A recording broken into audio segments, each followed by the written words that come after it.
నమస్తే TV triple 9 news ఇక వార్తల్లోని వివరాలు చూద్దాం.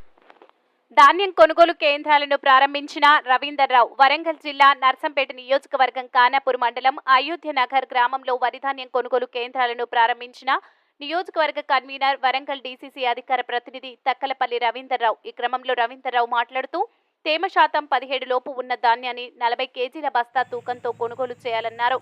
అలాగే ప్రభుత్వం నిర్దేశించే పరంగా కొనుగోలు చేయాలి తప్ప అధిక తాలు తరుగు పేరుతో రైతులను మోసం చేస్తే చట్టపరంగా చర్యలు తప్పవని హెచ్చరించారు. కొనుగోలు నిర్వాహకులు పార్టీలకు అతీతంగా వ్యవహరించాలన్నారు. ఈ కార్యక్రమంలో పెళ్లి రోజు వివిధ పార్టీల నాయకులు, ప్రజాప్రతినిధులు, గ్రామ పెద్దలు, పార్టీల నాయకులు, కార్యకర్తలు తదితరులు పాల్గొనడం జరిగింది.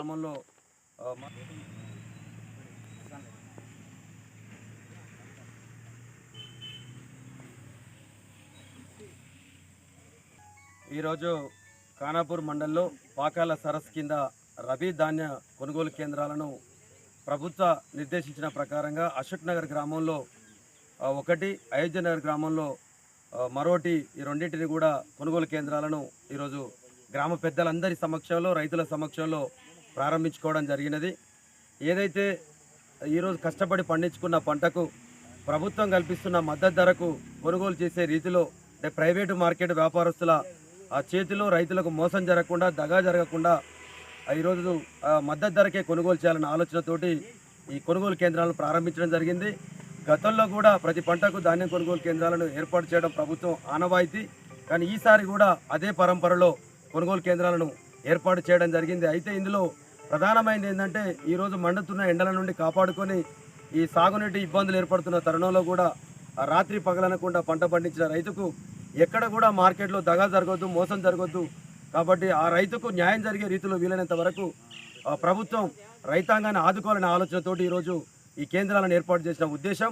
కాబట్టి ఆ ఉద్దేశం నెరవేరే రీతిలో ఏదైతే సంబంధిత అధికారులను అందరినీ కూడా పురమాయించుకుంటూ ఇక్కడ రైతుకు ఎలాంటి ఆటంకం కలగకుండా ఈ కొనుగోలు కేంద్రాలలో తక్షణ ఫెసిలిటీస్ కూడా, అంటే కనీస అవసరాలను కూడా ఏర్పాటు చేసుకుంటూ ఈ యొక్క ధాన్యాన్ని ఏదైతే తేమ పర్సెంటేజ్ 17 లోపు ఉన్న వాటిని కొనుగోలు చేస్తూ 40 కిలోల ధాన్య బస్తా తూకంతో ఏదైతే 750 గ్రాముల లేదా కిలోన అంటే రైతాంగ పెద్దలు నిర్ణయించిన ప్రకారంగా అదే ప్రకారం కొనుగోలు చేసినట్టుగానే ఈరోజు ప్రభుత్వం నిర్దేశించడం జరిగినది. ఇక్కడ నుంచి కొనుగోలు చేసిన వాటిని మళ్ళీ మిల్లుకి వెళ్ళిన తర్వాత గతంలో కొన్ని సంఘటనలు చూసాం మనం.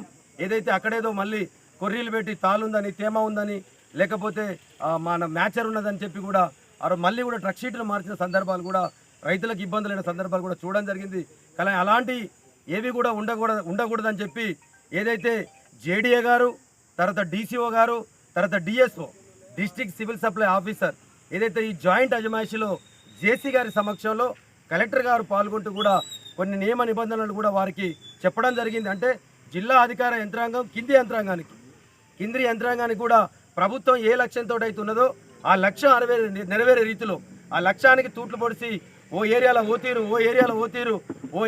ఓతీరు తర్వాత మిల్లరు రైతులు లేదా కొందరు పెద్ద మనుషులు లేదా కొనుగోలు కేంద్రదారులు వాళ్ళు మాట్లాడుకునేదో నిర్దేశించడం అనేది అది అవుట్ ఆఫ్ వేదిక. ప్రభుత్వం నిర్దేశించిన ప్రకారంగా కొనాల్సిందే. అధికంగా తరుగు పేరుతో మోసం కనుక చేస్తే చట్ట ప్రకారం చర్యలు తీసుకోవడం జరుగుతుంది ఈ ప్రభుత్వం. అదే ఈ అధికార యంత్రాంగాన్ని కూడా పురమాయించడం కూడా జరిగింది. గౌరవ శాసనసభ్యులు పెద్దలు దొంతి మాధవరెడ్డి గారు కూడా స్పష్టంగా పేర్కొనడం కూడా జరిగింది. కాబట్టి ఎక్కడ ఎలాంటి మోసం జరిగినా ఇది మరి అంటే పాలకుల దృష్టికి కానీ, లేక ప్రజాప్రతినిధుల దృష్టికి కానీ, లేకపోతే అధికార యంత్రాంగం దృష్టికి కానీ తీసుకురావాల్సిందిగా మీ ద్వారా కోరుకుంటూ కొనుగోలు కేంద్ర నిర్వాహకులు కూడా దయచేసి గమనించండి. ఎందుకంటే మనమంతా రైతు కుటుంబాలం కాబట్టి తప్పకుండా నా అనే భేదం లేకుండా ఈ సెంటర్కి వచ్చిన రైతులను వరుస క్రమేణా మీకున్న నిర్దేశిత నియమావళి ప్రకారం అంటే తరుగు ప్రామాణికాలు ఏదైతే వచ్చుంటాయో వాటిని అన్నింటినీ కూడా ఏమాత్రం కూడా కాలయాపన చేయకుండా కొనుగోలు చేయాలని, ఆ కొనుగోలు చేసే ధాన్యం మిల్లులకు తరలించే క్రమంలో ఉమ్మడిగా గ్రామ పెద్దలందరూ రాజకీయాలకు అతీతంగా, ఇక్కడ ఒక పార్టీ కాదు, ఇక్కడ సంబంధం లేదు, రైతుకు న్యాయం జరిగే క్రమంలో అన్ని పార్టీల ప్రతినిధులు, అందరు పెద్దలు, గ్రామ పెద్దలందరూ కూడా దీనికి సహకారం అందించకుండా ఈ సెంటర్లను పూర్తి స్థాయిలో దిగ్విజయంగా నడిపే రీతిలో మరొకసారి సహకరించాలని కొనుగోలు కేంద్రదారులకు శుభాకాంక్షలు తెలుపుకుంటూ సెలవు తీసుకుంటున్నా. థ్యాంక్ యూ, నమస్కారం. వార్తలు ఇంతటితో సమాప్తం. మళ్ళీ తిరిగి ప్రసారం అయ్యే టీవీ ట్రిబుల్ 9 న్యూస్లో కలుద్దాం. అంతవరకు సెలవు.